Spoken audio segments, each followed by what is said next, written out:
Without any further ado, I ask Mayor Fisher to share some thoughts with us. Thank you, Babar, and Ramadan Mubarak to all. It's great to see so many of my friends from the Muslim community and others also on here. This is a great tradition. And like Babar said, I hope it's the last time we have to do it virtually because it's been amazing to see the iftar dinner grow. And we just keep having need for bigger and bigger spaces. So I think that says a lot about our community coming together. And Interfaith Paths to Peace has been a big help on all this, Judd. Thank you very much. Of course, the Muslim Americans for Compassion have been our leaders in citizenship, and I'll talk more about them in a second. I want to recognize Sabine Nassim, who's on the call. She's the director of our Office for Globalization. Sabine, you're doing amazing work. Thank you. And I want to recognize Brian Warren. I think I saw him on here as well, who came before you. And just, it's been a wonderful step. Suhas Kulkarni was the founding director. So all folks that have been at the iftar table. So thank you. So our gathering, what's it remind us of? I mean, I think it just reminds us of the importance of community and coming together, whether it's impersonal or on a Zoom like this, to talk about the light that Islam represents for us, the light that Ramadan reminds us of as well, but then also the challenges that we have to come together around. And there have been plenty of them. Babar talked about that. And when you think things are tough, there's always light and there's always good things that are happening if you look hard enough and you just look at a bigger picture of what's going on. And I think we have to go through the tough times to get to better times and to expand our consciousness so that we can see a better world. And I think in some ways, it has been certainly a sad year this past year. But I hope, despite the tragedy that took place, that we'll be able to look at this past year at some time and say it was the best year of our lives. And you might say, what is he thinking about? And I can say it was the best year of our life because what it led our society to transition to, what it led our city to transition to. Today it was mentioned there was the verdict in the Derek Chauvin trial in Minneapolis was a verdict that many Americans never thought that they would see, Black Americans in particular. And while it is certainly tragic that George Floyd has passed, out of that comes some hope for some people that have suffered for centuries and centuries in terms of justice in our country. So that's why we turn to our value of compassion. And as Babar said, we've gotten some heat, for saying we're a compassionate city. And people have said, how can we be a compassionate city when we had a tragedy like Breonna Taylor's death take place in our city? And I think none of us pretend to be perfect, and none of us are expected to be perfect, but we're always expected to try to do better and do more. And that's what we mean by compassion, right? It's the hope that we have and the respect that we have for every one of our citizens so that their full human potential is flourishing. That's what we mean by compassion here. And because we fall down or get knocked down sometimes, doesn't mean that we give up. It just means that we get back up and we keep moving forward. We give each other some grace along the way because we know that we're all trying the best that we can to get to a better place, and we all don't understand what each other is going through sometimes, but a little bit of grace and a lot of help from each other gets us to a better place, like we're seeing, hopefully in Minneapolis today, and then in our city as well, because there's no doubt it is tough, and to deny that we're living in tough times in America would be closing our eyes. But we have to work through those difficult times, and we see them with kind of the tragic killings that have been taking place way too many times between law enforcement and communities of color, or it could be urban gun violence that's taking place. It could be these mass shootings that are taking place. We just have to have the faith that it's taking us to some better place as a result of going through this, because we need a breakthrough. And I think people at some point in time, the momentum will build that there will be a breakthrough against all these evil acts. And so when we think about how we respond compassionately to that, remember, compassion is an action word, okay? It's beyond empathy, right? Empathy is what we want to feel for each other. But the question is, what do we then do, to make our city a better place as a result of that? With force, quietly, but constantly is what we must always continue to do. And to really amplify that, events like this iftar dinner or any events when we bring different people to the table is so important because it defies people that may be against this notion of compassion, because it says we're in this together as one people. And as you know, the Dalai Lama, we like to call him one of our strategic partners for the city because of his affinity to Louisville's journey of compassion, that he always reminds us, right, that the different religions, different ethnicities, different languages, those are what he calls secondary differences. And first and foremost, we're joined together by human values, compassion, kindness, and love. And we just have got to keep using our secular pulpits to preach around things like this, especially when times are hard. So I'm committed, obviously, to continuing to do that and appreciate everything that y'all are doing along this journey. Now, we got to bring it to action from the seat that I'm in as the mayor right now. I've got 20 more months as mayor, and then I'm term limited out. We're presenting our budget on Thursday, and it is a budget full of compassion. It is a budget full of action. It's a budget that was built on community input called Build Back Better Together, that we created after the pandemic and during the racial justice marches. So you're going to be seeing all kinds of new actions in there about reimagining public safety, building people's capacity, Black and brown populations in particular, so that they are closer to removing barriers so that they can meet their full human potential and remove many, many of the barriers that have traditionally been in their way. And it's our responsibility, particularly I'm talking about our in terms of white Louisville and white America, to address these issues of inequity, because my forebears are the ones that created these conditions for too many of our communities of color. So we also then look to places where we can find hope. Interfaith Paths to Peace is one. Muslim Americans for Compassion is another one that demonstrate folks going beyond their natural tribe, if you will, and saying we reach out into the community and demonstrate not just the natural pride and heritage that we have in each of whom we are, but we reach out to others and backgrounds and celebrate them and welcome them in good times and challenging times to work together. Why? For the good of others. And think how many times we've been able to do that, and how the Muslim Americans for Compassion have done that. Babar and many of our Muslim friends on this journey, we had this conversation well before I ever thought about running for mayor. And it was at a time when there was particular hatred being expressed toward the Muslim population. And our local Muslim population responded when we said, we are going to demonstrate to Louisville what citizenship looks like. We are going to be the model of the greatest citizens in Louisville. So when you think about the relief efforts that Muslim Americans for Compassion have done with providing clothing to homeless mothers and children in the wintertime, organizing Christmas gifts for blind people in need in Pakistan, supporting the children of Henryville Elementary after the terrible tornado there, working to build up the local chapter of the Muslim Jewish Advisory Council, one of the few in the country to bring different faiths together, and think about the interfaith leadership that's taken place. This is what leadership and this is what compassion looks like. And this is what the spirit of Ramadan tells us to do. It shows us to embrace this interfaith hub that Louisville is known for. When you think about the people that have come out of our city, from Muhammad Ali to Louis Brandeis to Thomas Merton, Center for Interfaith Relations, the Festival of Faith, IPP, the Jewish community of Louisville, it just goes on and on. We're not just a one-trick pony here. So it's part of our city's DNA. And it's our responsibility now, especially now, I think, to show the rest of the country what this looks like, because the country is looking for models.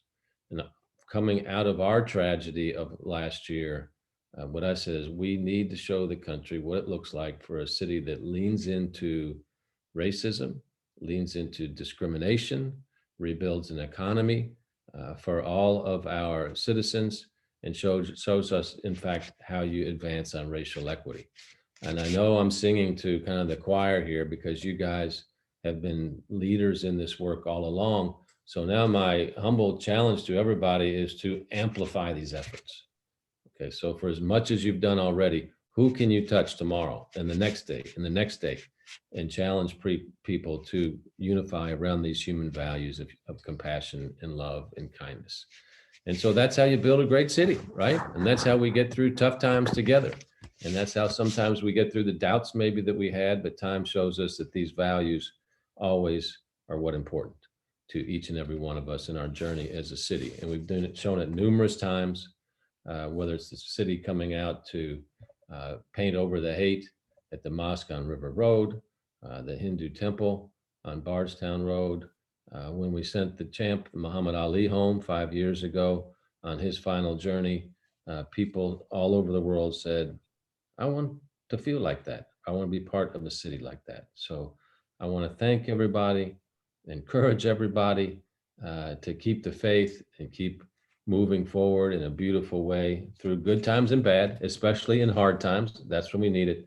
But we need that spirit of connection and compassion more than ever in this world. And I firmly believe more than ever, as a matter of fact, that Louisville can be that model for the rest of the country. So I want to thank everybody that's come together for this iftar dinner tonight, that has been part of that journey and that will continue to be part of this journey going forward. So thank you all very much for the opportunity to speak tonight. I appreciate that. Thank you. Thank you so much, Mayor Fisher. Thank you for always encouraging us to do good and to move forward. You are an integral part of our journey as Muslim American community in the city of Louisville. And I think through service, the way we have brought citizens together, probably we are a shining example across America. I would like to give a quick shout out to Adam Mather, OIG, and Keith Knapp, because they, during the COVID time, they led the COVID task force, and they really made sure that Commonwealth of Kentucky is ready to tackle COVID-19, and especially the low death rate which we have. A lot of it goes to their contributions. Thank you so much for everything which you guys Well, we want to give you a shout out because you and Dr. Salim have been an integral part in that plan and have shown up above and beyond and speak to I think what the mayor was saying about what a compassionate city we are, and it was all hands on deck, and neither of you resisted for even a moment. You came on board and have been very active members, and so we're certainly appreciative. So thank you. Thank you, Keith, for your kindness. I'll give an amen to that. Yeah, that's how it seemed, my friend. So, we spend so much time together now. We're almost twins. That is true, Adam. So, Imam Wasif, I think, has a last-minute engagement. So, I have requested one of our friends, Dr. Faiz Qadir, that if he could say a few things about Ramadan, and then if he can recite Surah Fatiha, or if he can do call of prayer of his choice. Dr. Qadir, if many of you know, he has attended all the iftar dinners, and he has given call to prayer in many of those. So thank you so much, Faiz, for assisting us in last minute. No, thank you so much. I appreciate Babar and Mayor and everybody else that's on this call. You know, as a Muslim, we usually start off with any conversation by saying Assalamu alaikum, which is peace be unto you. This is the month of Ramadan, like Dr. Babar Chima had said. It's a month that is a pillar of our religion. It is a pillar that requires us to fast in the month of Ramadan, and it brings us back to what really matters in life. If you think about it, it brings back to your core values as an individual, as a person of faith. It requires you to reflect on your own moral compass, if I would say. So it is a wonderful month for us. It is a month of giving. It is a month of reflection. It is a month of obviously fasting. but it is part of our religion to understand other people who are suffering. And what better way to understand someone's suffering, to understand someone's hunger, someone who is unable to eat, unable to drink, some of the basic necessities of life. And for this, in our religion, we say, Alhamdulillah, Alhamdulillah, meaning thanks to God for the fact that we have clean water to drink, clean food to eat. This is a blessing, and it is a blessing that is reminded in this month of Ramadan. So in our first chapter of our holy book, Quran, it starts off with a simple prayer. And the prayer is this. So I will recite it in Arabic, then I will recite it in the meaning of it. So I will go from there. So, Bismillahir Rahmanir Rahim. Alhamdulillahi Rabbil Alameen. Ar-Rahmanir Rahim. Malik Yawmiddin. إياك نعبد وإياك نستعين اهدنا الصراط المستقيم صراط الذين أنعمت عليهم غير المغضوب عليهم ولا الضالين. Ameen. So the meaning is, it starts off by saying, in the name of God, the gracious, the merciful. Praise be to God, Lord of the worlds, the most gracious, the most merciful, the master of the day of judgment. It is you who we worship, and it is you upon who we call for help. Guide us to the straight path, the path of those you have blessed, not of those against whom there is anger, nor of those who are misguided. This is the beginning of Quran. That's how the book starts, by a simple prayer. We call it Surah Fatiha. And every time a Muslim prays 5 times a day, every prayer begins with this prayer. So that's all I have. I'm honored to be here. Thank you, Faz, and thank you so much for sharing the beautiful words. And before I request Judd to give us further instructions of our program, I would like to mention a special guest we have tonight. That is my friend Major Jason Hawk from North Carolina. Jason is a veteran who has served our nation with his heart, but he has also been a man of true compassion, that he's trying to build bridges among communities, trying to bring people from different backgrounds together. And especially for us Muslims, he did a great service, that he did a translation of Holy Quran in chronological order. And in Jason's word, that he's not trying to prove that whether this is a good text or it's not a good text. He's just translating it and having people to understand it. Jason, do you want to just say quickly a minute before we go into our rooms? Thanks for inviting me here tonight. It's an honor, and being called a friend of yours is an honor. I've learned a lot from you over the years, and that you're a good brother to me, and I bless your family, and I hope Ramadan brings your family and your faith stronger. Thanks. Thank you, Jason. Judd, please go ahead. Well, again, welcome everybody. I just want you to take a moment to take a picture of this beautiful site. This is the Louisville that we want, right?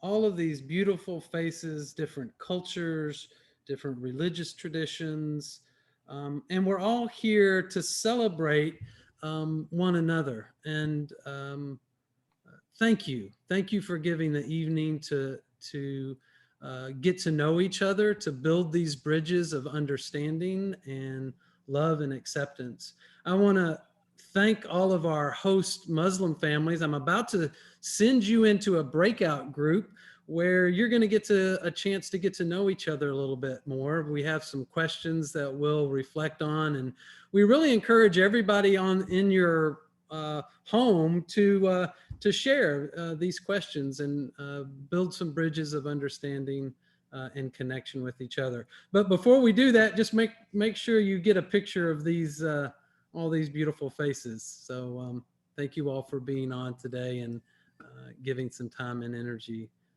And a special thanks to our Muslim community for hosting us. So all you need to do in just a moment, you're going to see a little sign come up on your screen saying you agree to go to one of these rooms. And these will be hosted by our Muslim families. And so if you have any trouble, come back to the main room and I'll make sure you get to the right place. Again, a deep bow to each of you, and we're going to send you into your rooms now, and you'll have a chance to get to know each other a little bit better. Thank you and blessings. Thank you, Judd, for everything.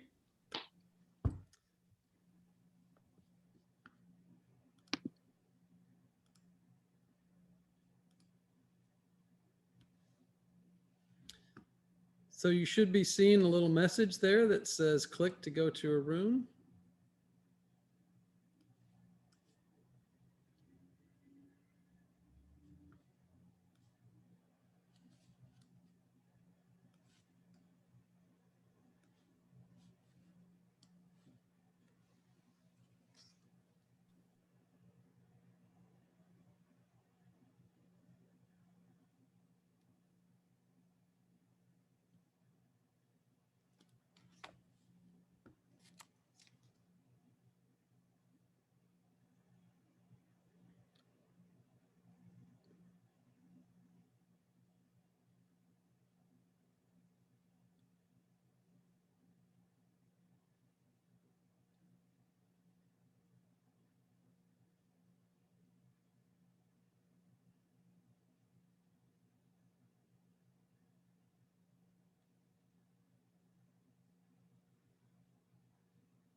Yes. Gosh, Cindy, thank you so much. Yeah. So it worked. We still had a great crowd. I didn't actually catch the total. 51. I think at the peak it was 51. 51. Yeah. So, yeah, I mean, I guess a few people didn't make it, but you always have that, especially with a free event. Yeah. And so it felt like people got the stuff, and thank you for that turnaround. I only had one person. Sorry, I'm getting feedback here. Hang on. I only had one person email me.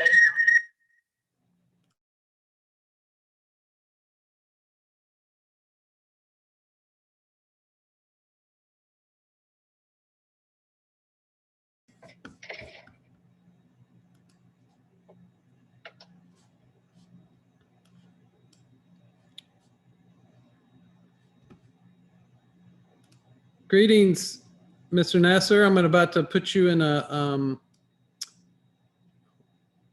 nope. Yeah. He went off. Yeah. Well, hopefully we didn't lose too many people. Like I said, I only had one person email, and she got in. I saw her. So, yeah. I don't know. And I didn't get any emails. Okay. Let's see. Yeah. Okay. None at Judd at Past a Piece. Yeah, no, I didn't get anything. Good. Well, then whoever, we had it clearly stated in there that they could reach out to you, or that if there were issues, the organizer was info at Pass the Peace. So, and people have emailed, and like throughout this process, I've gotten a couple questions or whatever that I've responded to people. So I think anyone who wanted in would have reached out to me or you. So I don't think anybody got left out, hopefully. But yeah, I think it went fine. Well, great. Thanks for being able to respond so quickly. And yeah, and I don't know what happened. I mean, I don't know. We had this with Eventbrite before, but anyway, it worked. It went fine. yeah, I don't know if the Eventbrite is generating another Zoom. But I thought I did a copy paste, into the one that I sent. Response email, but it could have changed it without us. I don't know that it has that capacity.